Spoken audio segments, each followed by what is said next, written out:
In Iraq, the New York Times reports that nearly 500 candidates, many of whom are Sunni Muslim, have been barred from the March elections there. The decision plunged Iraqi politics into turmoil as leading candidates vowed a boycott of the vote, perhaps the most important since the fall of Saddam Hussein. Protests were threatened, and anger rippled through Iraq's Sunni communities. Resident Suhail Najm explained, quote, "We're not going to boycott because our candidates were disqualified.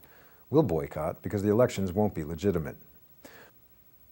Lawmakers, officials, and residents also say the decision poses an even greater challenge to Iraq's nascent body politic. Mahmoud Othman, an independent Kurdish lawmaker, said, quote, "The credibility of the state and the credibility of our elections is at stake. Time is running out." The disqualifications ratified last week were the latest turn in a mercurial process that even rivals of the barred candidates acknowledge has been shrouded in secrecy and characterized by unpredictability. It took U.S. and UN officials by surprise and has left Iraqi leaders scrambling for some kind of compromise weeks before the campaign for the March 7th parliamentary elections was supposed to officially start.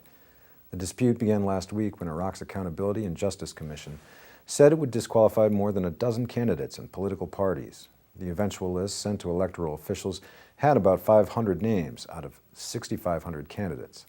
Hundreds more are expected to be disqualified. Critics have questioned the very legality of the Accountability and Justice Commission. It inherited the responsibilities of the contentious and now disbanded De-Ba'athification Committee, but Parliament has yet to approve its members, leaving the previous staff, including its director Ali Faisal Al-Lami, as powerful caretakers.